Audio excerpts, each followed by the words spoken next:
ఈరోజు రేవతి గారిని, తన్వి యాదవ్ గారిని చూడడానికి ఇక్కడికి రావడం జరిగింది.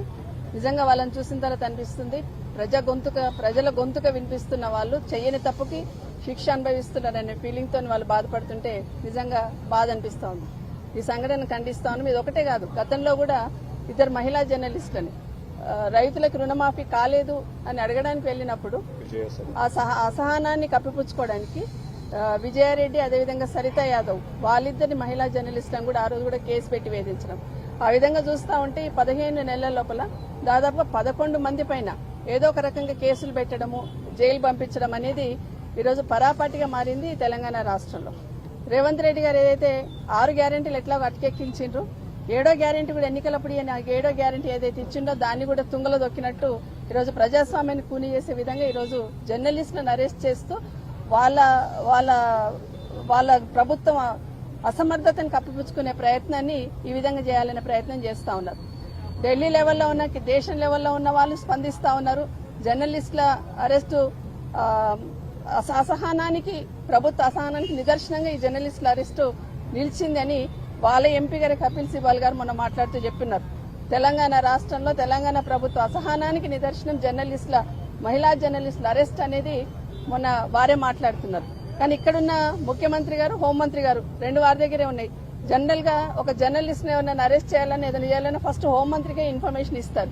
అంటే మీ డైరెక్షన్ లో మీరు చెప్పిన ప్రకారమే ఈరోజు జర్నలిస్టులందరినీ కూడా లోపలేసేసి ప్రజలు ఎవరు మాట్లాడినా కూడా వ్యతిరేకంగా ఎవరు టెలికాస్ట్ చేయకూడదు, ఎవరు చేసిన ఇలా ఇదే విధంగా ఉంటుందనే ఆలోచన కల్పించాలనే ఆలోచనతో ఈరోజు చేస్తా ఉన్నారు.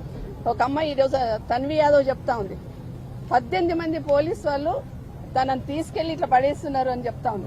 ఏం తప్పు చేశారు? నోరు మూసి ఎత్తి తీసి అట్లా వెహికల్లో పడేశారని చెప్తా ఉంది. ఏం తప్పు చేశారు వాళ్ళు? ప్రజల ఆక్రోశాన్ని, ప్రజల ఆవేదనని మీరు వినడానికి సిద్ధంగా లేరు కాబట్టి వాళ్ళ వేదిక నుండి వినిపించున్నారు. వాళ్ళు చేసిన తప్పేంటి? వాళ్ళు మాట్లాడింది మాత్రమే టెలికాస్ట్ చేస్తున్నారు. నిజంగా నిజమైన లీడర్ అయితే, ఈ రాష్ట్ర ముఖ్యమంత్రి గారు నిజంగా ప్రజల పక్షాన్ని ఆలోచించినట్టుంటే మీడియాలలో వస్తున్న వార్తలని బేరీజ్ వేసుకుని ప్రక్షాళన చేసుకుంటూ దాన్ని సెట్ చేసుకుంటూ పోవాలా. కానీ ఏ వార్త నెగిటివ్ వచ్చినా కూడా ముందు మీకు శిక్ష ఉంటుంది జర్నలిస్టులకు అనే లెవెల్లో ఏదైతే ఈరోజు ఇందిరమ్మ పాలన అంటే ఇలాగే ఉంటుంది అనే లెవెల్లో ఈ రాష్ట్రంలో ప్రభుత్వాన్ని నడిపిస్తున్న రేవంత్ రెడ్డి గారు ఇప్పటికైనా వీని ఖండిస్తూ భవిష్యత్తులో ఇలా జరగకుండా కనీసం ప్రజల ఆవేదన వినిపించే జర్నలిస్టుల వేదిక ఏదైతే ఉందో ఆ ఆవేదన వినిపించే ప్రయత్నం చేస్తుందో అది కూడా వినడానికి సిద్ధంగా లేరని స్పష్టంగా అర్థమవుతుంది. ఇంకొక మాట కూడా, మహిళా జర్నలిస్ట్ ని అరెస్ట్ చేశారని మేము బీఆర్ఎస్ పార్టీ తరఫున అసెంబ్లీలో ప్రస్తావిస్తే ఖచ్చితంగా చేస్తాము, బట్టలు కూడా తీసుకొడతామనే మాట మాట్లాడున్నాడు. ఒక మహిళలను కూడా చూడకుండా గౌరవ ముఖ్యమంత్రి గారు, మీరు ముఖ్యమంత్రిగా మాట్లాడున్నారు, మామూలుగా సాధారణ వ్యక్తిగా కాదు, ముఖ్యమంత్రిగా అసెంబ్లీలో బట్టలు విడదీసుకొడతాం అనే మాట ఏదైతే మాట్లాడున్నారో మహిళా జర్నలిస్ట్ అనే ఆలోచన కూడా లేదు. మన ఫ్యామిలీస్ గురించి ఆలోచిస్తున్న సందర్భంలో వాళ్ళకు కూడా ఫ్యామిలీస్ ఉంటుంది, వాళ్ళ కుటుంబాలు ఉంటాయి. మీరు మాట్లాడుతున్న మాటలు ఈరోజు మహిళలందరూ కూడా సిగ్గుతో తలంచుకునే విధంగా ఈ రాష్ట్ర ముఖ్యమంత్రి గారు మాట్లాడారు. మళ్ళీ మీరు నోరిప్పితే చాలు మొత్తం అక్క చెల్లెళ్ళు నా వాళ్ళనే లెవెల్లో మాట్లాడుతున్నారు. అక్క చెల్లెళ్ళను గౌరవించే సంస్కృతి ఇదని ముఖ్యమంత్రి గారిని ప్రశ్నిస్తా ఉన్నాను. మాట్లాడుతున్న సందర్భంలో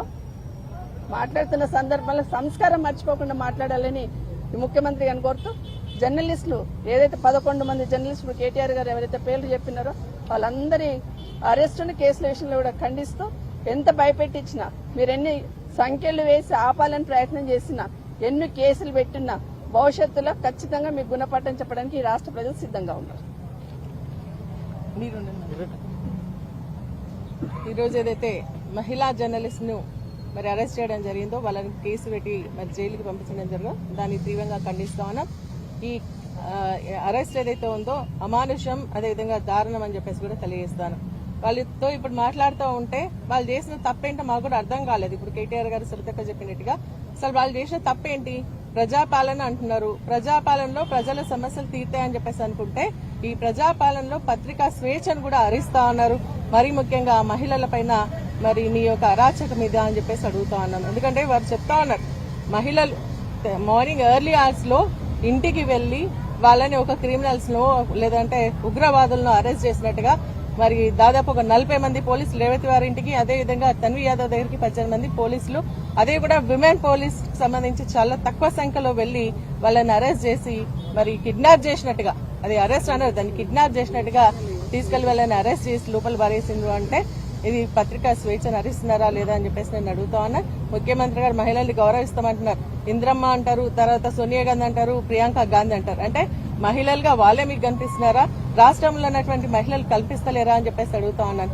మొన్న మరి అదే విధంగా సరిత గారిని, విజయారెడ్డిని ఏ విధంగా తరిమి కొట్టి వాళ్ళపైన కేసు పెట్టడం జరిగిందో, ఈ రోజు మరి తన్వి గారు అదే విధంగా రేవతి గారు చేసిన పాపం ఏంటి, ప్రజల్లో ఉన్నటువంటి ఉక్రోషణ ఏదైతే వాళ్ళ ఆక్రోషణ ఏదైతే ఉందో వాళ్ళు చెప్పి దాన్ని టెలికాస్ట్ చేయడం వల్ల మరి వారిపైన కేసులు పెడతారా అని చెప్పేసి అడుగుతాను. దీన్ని తీవ్రంగా ఖండిస్తూ ఇక మీదట మీకే కుటుంబం కాదు, అందరికీ కుటుంబం ఉంటుంది. మీ మహిళలు కాదు, రాష్ట్రంలో ఉన్నటువంటి మహిళలందరూ కూడా గౌరవించేటువంటి సంస్కృతి, సంస్కారం ముఖ్యమంత్రి గారు ఫస్ట్ నేర్చుకోవాలని చెప్పేసి కూడా ఈ సందర్భంగా తెలియజేస్తూ వారిని మా సంఘీభావం పార్టీ తరఫున వారికి సంఘీభావం తెలియజేస్తూ వారితో పాటు జర్నలిస్టు మేమందరం కూడా అండగా ఉంటామని చెప్పేసి కూడా తెలియజేస్తాను. Thank you.